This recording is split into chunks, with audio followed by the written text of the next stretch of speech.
सभी को नमस्ते। आपका हिंदी प्रज्ञा चैनल पर स्वागत है। हम पढ़ रहे हैं काव्य गुण। तो काव्य गुण किसे कहते हैं? संस्कृत के कवियों ने, संस्कृत के आचार्यों ने काव्य गुण कितने माने हैं, क्या क्या इनकी परिभाषाएं दी है, ये सब इस क्लास में हम पढ़ेंगे। सबसे पहले हम परिभाषाएं देखेंगे और फिर जो संस्कृत के आचार्य हैं और जो हिंदी के जो रीतिकाल के आचार्य हैं उन्होंने इनकी संख्या कितनी मानी है और क्या परिभाषाएं दी है, उनका विस्तार से अध्ययन करेंगे। और सबसे पहले हम देखते हैं कि काव्य गुण होता क्या है, क्योंकि जो 6 संप्रदाय हैं उनमें 6 में काव्य गुण का कहीं नहीं है। जैसे कि सबसे पहला रस संप्रदाय है, फिर अलंकार संप्रदाय है, रीति संप्रदाय है, ठीक है ना, ये क्षेमेंद्र का औचित्य संप्रदाय है। तो इस प्रकार से क्या है कि इसमें गुणों का कोई संप्रदाय इसमें नहीं है। जो 6 संप्रदाय प्रमुख है उसका भी हम थोड़ा अध्ययन करेंगे, देखेंगे इस क्लास में। लेकिन सबसे पहले ये देखते हैं कि काव्य गुण क्या होता है। काव्य गुण किसी भी काव्य में उसमें एक तो आह्लादन उत्पन्न कर देता है। आह्लादन का क्या अर्थ हुआ कि प्रसन्नता उत्पन्न कर देता है। कोई भी व्यक्ति काव्य पढ़ता है तो उसे अच्छा लगता है, यानी कि उसे खुशी मिलती है। फिर जिसमें दोषों का अभाव होता है वो काव्य गुण कहलाता है, क्योंकि उसमें दोष नहीं होते। और फिर कहा है कि इसमें आकर्षण उत्पन्न करता है, ये किसी भी व्यक्ति को पढ़ने के लिए अपनी ओर प्रेरित करता है, वो भी काव्य गुण कहलाता है। देखो वैसे तो जो काव्य की आत्मा है उसे रस माना गया है, लेकिन आत्मा का उत्कर्ष जो करते हैं उसे काव्य गुण कहते हैं। आप इसको समझिए कि काव्य की आत्मा क्या है, रस है। देखो हमारे जो संस्कृत के प्राचीन आचार्य हैं, आचार्य दंडी है, रुद्रट है, मम्मट है, विश्वनाथ है, इन्होंने एक काव्य पुरुष की संकल्पना की। काव्य पुरुष के अंतर्गत इन्होंने सबके स्थान निर्धारित किए। जैसे कि रस है वो काव्य की आत्मा है, अलंकार है वो काव्य के आभूषण है, रीतियां है वो काव्य के अंग है, अवयव यानी कि अंग है, और जो दोष है वो काव्य के विकार है। इस तरह इनका एक निश्चित स्थान कर दिया गया है, लेकिन इसके गुण के बारे में नहीं कहा गया है। अब गुण क्या है कि काव्य की आत्मा रस है, और जो रस को भी उत्कृष्ट कर देते हैं उसे गुण कहते हैं।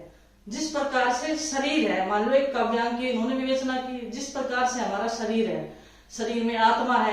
अब आत्मा में हमारे जो गुण है, हमारे शौर्यादि गुण, जो संस्कृत के आचार्य हैं उन्होंने शौर्यादि शब्द का प्रयोग किया। शौर्य आदि, शौर्य का वीरता, वीरता आदि गुणों के कारण तो हमारे हम में जितने भी गुण है, मान लो शौर्य है या फिर ईमानदारी है या परदुखता है या किसी भी प्रकार का कोई भी गुण है, तो वो हमारी आत्मा का विकास करते हैं, उसे और अधिक बढ़ाते हैं या उसे अच्छा बनाते हैं। उसी प्रकार से जो काव्य की आत्मा रस है उसमें जब गुण सम्मिलित हो जाते हैं, माधुर्य गुण, ओज गुण, ये गुण है, ये सम्मिलित हो जाते हैं तो उसका और अधिक विकास उत्पन्न करते हैं, यानी कि उसका उत्कर्ष बढ़ा देते हैं। ये ही काव्य गुण कहलाता है। तो हम इस पर देखते हैं, पहले इसकी परिभाषा देखिए। काव्य गुण पढ़ रहे हैं हम। फिर काव्य या साहित्य का ऐसा तत्व जो काव्य में आह्लादन शक्ति, आह्लादन का अर्थ प्रसन्नता, यानी कि कोई व्यक्ति काव्य को पढ़े और वो बहुत खुश हो जाए, उसे खुशी महसूस हो, वो खुद प्रसन्न रहे, आह्लादन शक्ति। फिर वैशिष्ट्य यानी कि विशिष्टता उत्पन्न करता है। फिर दोषाभाव, दोषों का अभाव होता है। आकर्षण, जो ऐसा साहित्य जो अपनी ओर पढ़ने के लिए आकर्षित करे, हमारा मन करे कि हम इसे पढ़ें, तथा तो शोभा उत्पन्न करता है और शोभा बढ़ाने वाला होता है, उसे क्या कहते हैं, काव्य गुण कहते हैं। इस परिभाषा में देखो हमने 5 चीजें देखी। एक तो आह्लादन उत्पन्न करना, पहला तो ये है। दूसरा विशिष्टता उत्पन्न करता है। तीसरा दोषों का अभाव होता है, इसमें दोष नहीं होते हैं। चौथा आकर्षण, और 5वां शोभा उत्पन्न करने वाला होता है, तो उसे क्या कहते हैं, काव्य गुण कहते हैं।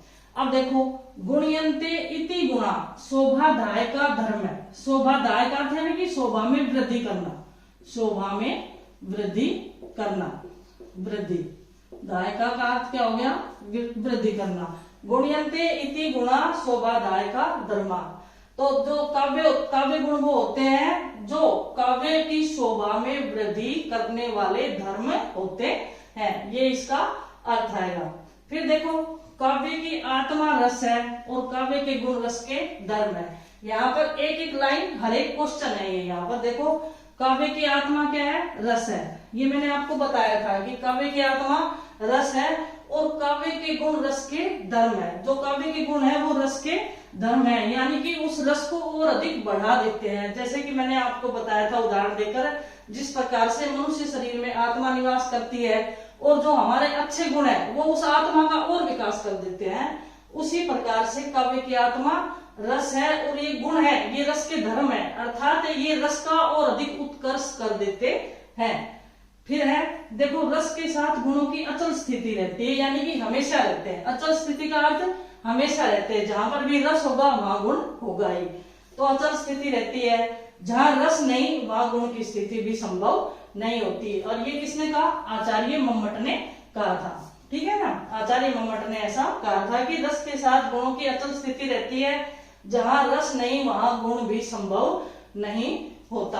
अब हम एक एक करके और आचार्यों का समय भी देखते हैं और उन्होंने क्या क्या परिभाषाएं दी है, क्योंकि भले ये संस्कृत में परिभाषाएं हो, लेकिन संस्कृत में है जैसे कि जैसे परिभाषाएं पूछी जाती है परीक्षाओं में, तो यहाँ तो हर एक लाइन में हर एक शब्द ही क्वेश्चन है। आगे देखते हैं कौन कौन से आचार्यों ने क्या क्या परिभाषाएं दी है, फिर उसके आगे देखेंगे कि उन्होंने कितने कितने काव्य गुण माने हैं। काव्य गुण के ऊपर जब संस्कृत के जो प्रसिद्ध आचार्य हैं, भामह, दंडी, मम्मट, रुद्रट और विश्वनाथ, ये चार आचार्य या और भी संस्कृत के जितने आचार्य, उन्होंने काव्य पुरुष की कल्पना की। अब हर लाइन में क्वेश्चन है, देखिए कि काव्य के शरीर या संस्कृत आचार्यों ने काव्य का शरीर किसे माना, तो ये आप उतारते रहे। काव्य का शरीर शब्द और अर्थ को माना है। फिर काव्य की आत्मा किसे माना है? रस को माना है। फिर काव्य के अवयव किसे माना है? अवयव का अर्थ अंग भी लिख सकते हैं, काव्य के अंग। तो किसे मानना है? रीतियों को, रीतियों को मानना है। फिर काव्य के अलंकार क्या है? आभूषण है। और काव्य के विकार क्या है? दोष है। और रस रूपी आत्मा के धर्म या तत्व किसे मानना है? गुण मानना है। यहाँ देखो हर छोटी छोटी चीजों से ही क्वेश्चन बनते हैं यहाँ पर, कि संस्कृत के प्रसिद्ध आचार्यों ने जो काव्य पुरुष की, एक तो काव्य पुरुष की कल्पना किसने की, तो आचार्य भामह, दंडी, मम्मट और विश्वनाथ, ठीक है ना। इसके चारों को छोड़ करके मम्मट को हटा दिया, किसी और का नाम भी आ सकता है, तो ये याद रखे, काव्य पुरुष की कल्पना किसने की? भामह, दंडी, मम्मट और विश्वनाथ ने इनकी कल्पना की। फिर इन्होंने क्या अर्थ लिए इनसे, किसको किस जगह पर स्थान दिया, तो काव्य की शरीर किसे बताया? काव्य का शरीर शब्द और अर्थ को काव्य का शरीर बताया है। शब्द और अर्थ से काव्य का निर्माण होता है, तो वो काव्य का शरीर हो गया। फिर काव्य की आत्मा किसे बताया? रस को बताया। फिर काव्य के अवयव यानी कि काव्य के अंग, रीतियों को बताया। फिर काव्य का अलंकार क्या है? आभूषण है। और काव्य के दोष क्या है? विकार है। इन सब की जगह एक निश्चित कर दी गई है। और रस रूपी आत्मा के धर्म या तत्व क्या कहलाते हैं? गुण कहलाते हैं, ऐसा संस्कृत के आचार्यों ने कहा। अब हम एक एक करके परिभाषाएं देख सकते हैं कि सबसे पहले देखो, अग्नि पुराणकार ने भी काव्य की सिर्फ चर्चा मात्र की और फिर भरत मुनि ने इसकी परिभाषा दी। तो भरत मुनि से शुरुआत हम मानते हैं इसकी। आगे देखते हैं क्वेश्चन। देखो, काव्य गुणों पर सर्वप्रथम चर्चा करने वाले कौन है? अग्नि पुराणकार। और ये ईसा पूर्व 8वीं सदी के हैं, ठीक है ना। अग्नि पुराणकार के रचयिता वेद व्यास है, एक तरह से वेद व्यास भी कह सकते हैं। कि काव्य गुणों पर सर्वप्रथम चर्चा करने वाले, उन्होंने कोई परिभाषा नहीं लिखी इसके ऊपर, लेकिन उन्होंने इस बात को चर्चा की थी इसके ऊपर। अग्नि पुराण में ऐसा उन्होंने इनके ऊपर चर्चा जरूर की थी, लेकिन इसके बारे में कुछ विशेष लिखा नहीं था, कोई परिभाषा इसकी नहीं दी थी। लेकिन क्वेश्चन अलग बनता है कि काव्य गुणों पर सर्वप्रथम चर्चा करने वाले कौन है? अग्नि पुराणकार। और ये कौन है? वेद व्यास है, ईसा पूर्व 8वीं सदी के हैं। फिर काव्य गुणों को परिभाषित करने वाले प्रथम आचार्य कौन है? आचार्य भरत मुनि, जो ईसा पूर्व 2री सदी के हैं। और इनका ग्रंथ है नाट्य शास्त्र इनका ग्रंथ है, ठीक है ना। तो काव्य गुणों को परिभाषित करने वाले प्रथम आचार्य आ जाए तो आचार्य भरत मुनि, और काव्य गुणों पर चर्चा करने वाले प्रथम तो अग्नि पुराणकार या फिर वेद व्यास, जो ईसा पूर्व 8वीं सदी के हैं। अब देखो, काव्य गुणों को प्रतिष्ठित करने वाले प्रतिष्ठापक आचार्य, तीनों लाइनों में अलग अलग क्वेश्चन बन रहे हैं। तीनों प्रतिष्ठापक आचार्य कौन आ जाएंगे? आचार्य वामन, ठीक है ना। काव्य गुणों को प्रतिष्ठित करने वाले या प्रतिष्ठापक आचार्य कौन है? वामन। काव्य गुणों को परिभाषित करने वाले प्रथम आचार्य आचार्य भरत मुनि। उनका ग्रंथ का नाम नाट्य शास्त्र है। ईसा पूर्व दूसरी सदी के हैं और वामन का समय 8वीं से 9वीं सदी माना जाता है। 8वीं से 9वीं सदी, कई जगह 8वीं में लिख रखा है, नहीं तो 8वीं से 9वीं सदी के बीच में मतलब इनका जन्म माना जाता है। फिर इनकी परिभाषाएं देखते हैं कि काव्य गुणों की परिभाषाएं क्या दी है। तो देखो पहले, अतएव विपर्यस्तता गुणा काव्यसु कीर्तिता, ये परिभाषा किसने दी है काव्य गुणों की? भरत मुनि ने दी है कि विपर्यस्तता का अर्थ होता है दोषों का अभाव, दोषों का अभाव, दोषों का अभाव, विपर्यस्तता का अर्थ दोषों का अभाव। उन्होंने भरत मुनि ने कहा कि काव्य गुण वो होते हैं जिसमें दोषों का अभाव होता है और जो कीर्ति यानी कि यश को बढ़ाने वाले होते हैं। काव्यसु कीर्तिता, काव्य क्या होते हैं? जिसमें दोषों का अभाव होता है और कीर्ति बढ़ाने वाले होते हैं। वो बहु इसकी परिभाषा दे देते हैं, हिंदी अर्थ भी कम देते हैं बल्कि संस्कृत में ही परिभाषा दे देते हैं, तो ये याद करनी जरूरी है। अतएव विपर्यस्तता गुणा काव्यसु कीर्तिता, आचार्य भरत मुनि, उन्होंने अपने नाट्य शास्त्र में लिखा और ये ईसा पूर्व दूसरी सदी के हैं, ये याद रखें। दूसरी बहुत ही प्रसिद्ध परिभाषा, काव्य शोभाया कर्तारो धर्मा गुणा, यानी कि काव्य की शोभा बढ़ाने वाले धर्म ही गुण है। काव्य की शोभा करने वाले, कर्तारो का अर्थ करने वाले या बढ़ाने वाले, एक ही बात है। कर्तारो यानी कि करने वाले, करने वाले या बढ़ाने वाले, काव्य की शोभा बढ़ाने वाले धर्म ही गुण है। ये किसने कहा? आचार्य वामन ने, जिनके ग्रंथ का नाम है काव्यालंकार और ये 8वीं सदी के या 8वीं से 9वीं सदी के बीच के कहलाते हैं। तो ये दो प्रसिद्ध परिभाषाएं हैं और ये 3 क्वेश्चन हैं जो अलग अलग बन रहे हैं, इनको ध्यान से आप नोट कर ले, क्योंकि छोटे से कंफ्यूजन में क्वेश्चन आता है कि काव्य गुणों पर सर्वप्रथम चर्चा करने वाले कौन है? अग्नि पुराणकार है। और काव्य गुणों को परिभाषित करने वाले प्रथम आचार्य कौन है? तो ये भरत मुनि है। इनका ग्रंथ का नाम नाट्य शास्त्र है और ईसा पूर्व दूसरी सदी के ये हैं। फिर काव्य गुणों की प्रतिष्ठा करने वाले प्रतिष्ठापक आचार्य कौन है? आचार्य वामन है, जिनका समय 8वीं से 9वीं सदी है और इनके ग्रंथ का नाम काव्यालंकार है। फिर परिभाषा है ये भरत मुनि की, अतएव विपर्यस्तता गुणा काव्यसु कीर्तिता, आचार्य भरत मुनि ने ये परिभाषा दी नाट्य शास्त्र में। फिर काव्य शोभायो कर्तारा धर्मा गुणा, ये वामन ने परिभाषा दी काव्यालंकार में, जो 8वीं से 9वीं सदी के बीच के माने जाते हैं। देखो कई किताबों में 8वीं सदी दे रखा है, किसी में 8वीं से 9वीं सदी के बीच में दे रखा है, तो ये ध्यान रखें आप। परिभाषा और देखते हैं, तो तीसरी परिभाषा देखो, काव्य मम्मट की, आचार्य मम्मट की, जो 11वीं सदी में है और जिनके ग्रंथ का नाम है काव्य प्रकाश। इनकी देखिए, ये यशस्यांगिनो धर्मा शौर्यादयी इवात्मन है, उत्कर्ष हेतत्वस्ते सयूर चल स्थितियो गुणा, है ना। ये शौर्य आदि, ये रस में शौर्य आदि, यानी कि जैसे मैंने बताया था ना कि मनुष्य में शौर्य है, बहुत सारे गुण होते हैं, उन्हीं गुणों को, शौर्य आदि गुणों को बढ़ाने वाले धर्म है। उत्कर्ष हेतत्वस्ते सयूर चला स्थितियो गुणा, तो उसी प्रकार से ये काव्य में रस का उत्कर्ष करने वाले गुण कहलाते हैं। क्या कहलाते हैं? काव्य गुण है। तो ये परिभाषा ऐसे की ऐसी लाइनें दे करके और इसको पूछ लिया जाता है कि ये किसकी है, काव्य गुण के संदर्भ में ये परिभाषा किस विद्वान की है, किस आचार्य की? तो ये आचार्य मम्मट की है, जो 11वीं सदी के हैं और जिनके काव्य ग्रंथ का नाम है काव्य प्रकाश। इसी तरह से अब ये देखो, आचार्य विश्वनाथ ने भी, इनका समय 14वीं शताब्दी है। अब मम्मट के बाद तो लगभग उनके बाद में जिन्होंने भी काव्य लिखा उन्होंने इनका अनुकरण नहीं किया, तो शौर्यादयी की बात जब यहाँ की गई तो इन्होंने भी शौर्यादयी की बात यहाँ पर की और इन्होंने 10 गुण माने। देखो मम्मट ने कितने काव्य गुण माने? 10 काव्य गुण माने मम्मट ने, 10 काव्य गुण माने हैं। नहीं, मम्मट ने 10 नहीं माने थे भाई, मम्मट ने 3 माने थे, 3 काव्य गुण माने थे आचार्य मम्मट ने। ठीक है, अब देखो, रसस्यांगीत्व मात्तस्य धर्मा शौर्यादयो यथा गुणा माधुर्य ओजो, इसको थोड़ा सा विग्रह करके पढ़ोगे ना, माधुर्य ओजस्य प्रसाद इति ते त्रिधा। तो इन्होंने कहा कि रस आदि अंगों को और उनके धर्मों को, शौर्य आदि धर्मों को अधिक बढ़ावा देने के लिए गुण जो होते हैं होता है माधुर्य, ओज और प्रसाद। माधुर्य, ये जो अर्थ इसको विग्रह करें तो माधुर्य और ओज, माधुर्य, ओज और ये प्रसाद। इति ते त्रिधा, इति यानी कि 3 गुण इन्होंने माने हैं। रसास्यंगित्व माप्तस्य धर्मा शौर्यादयो यथा गुणा माधुर्य ओजो प्रसाद इति ते त्रिधा। ये किसने कहा?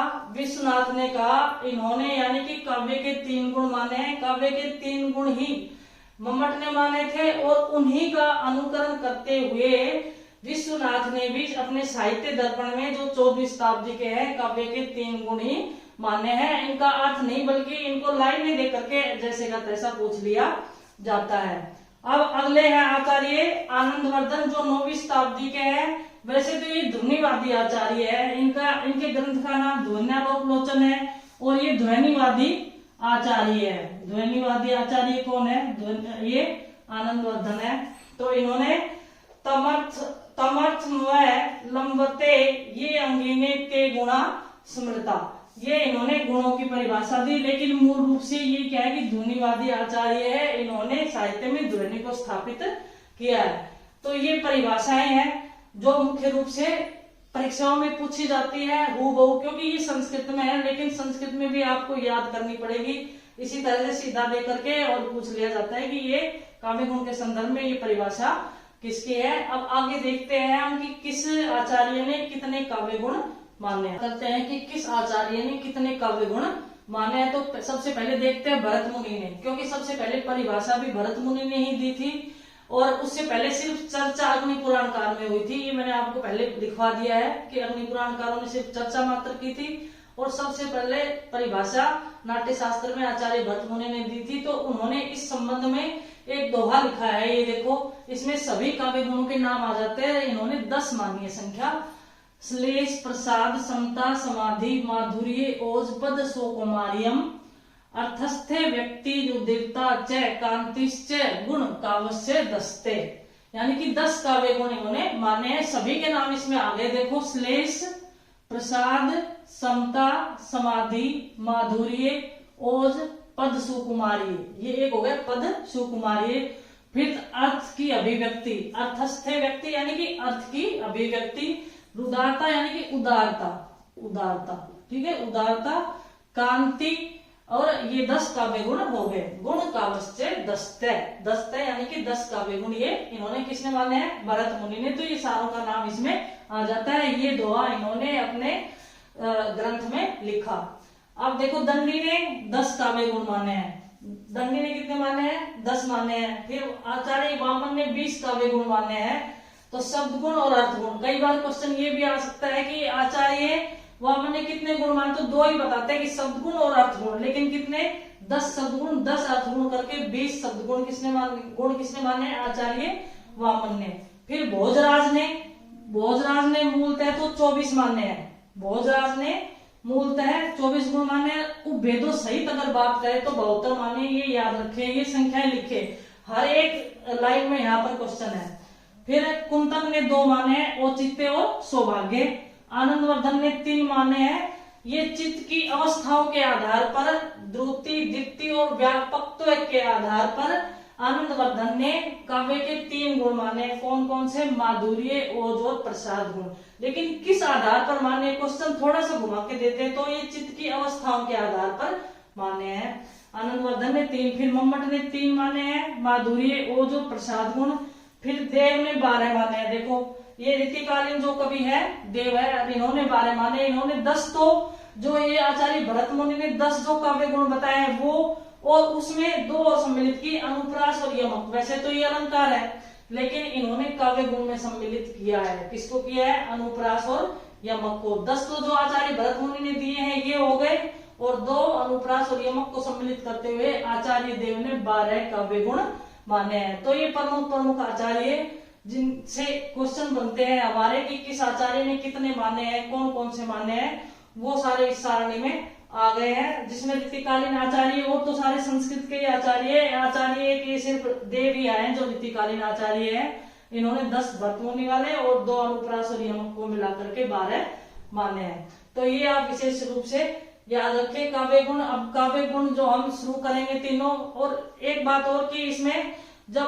आधुनिक काल में क्या है कि इन सबको सम्मिलित करके एक दूसरे में, और आधुनिक आचार्यों ने काव्य गुणों की संख्या 3 ही निर्धारित की है। ये आप लिख सकते हैं यहाँ पर कि आधुनिक आचार्यों के अनुसार भी पूछ सकते हैं। आचार्यों के अनुसार काव्य गुणों की संख्या के अनुसार काव्य गुणों की संख्या तो कितनी है? 3 ही है। वही कौन कौन सा? माधुर्य,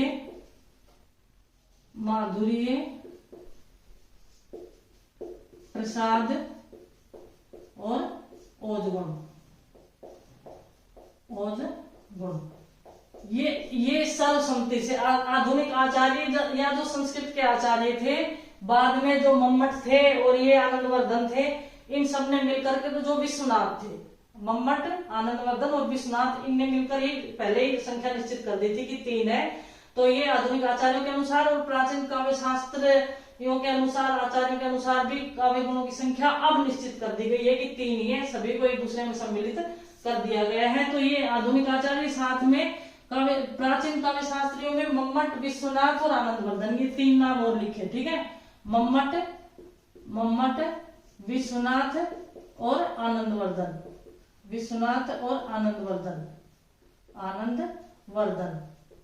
इन सब ने इनकी संख्या कितनी कर दी? 3 निश्चित कर दी है। माधुर्य गुण, प्रसाद गुण और ओज गुण। अब आज इस कक्षा में इतना ही। कुछ समझ में आया होगा आपको। मैंने इसकी परिभाषाएं, किस तरह से इसकी उत्पत्ति हुई, कैसे इसकी परिभाषाएं हैं, किस विद्वान ने, कौन से आचार्य ने कितने गुण माने हैं, ये सब हमने इस क्लास में देख लिया है। अब तीनों काव्य गुणों के बारे में हम अगली कक्षा में देखेंगे। आज के लिए धन्यवाद सभी को।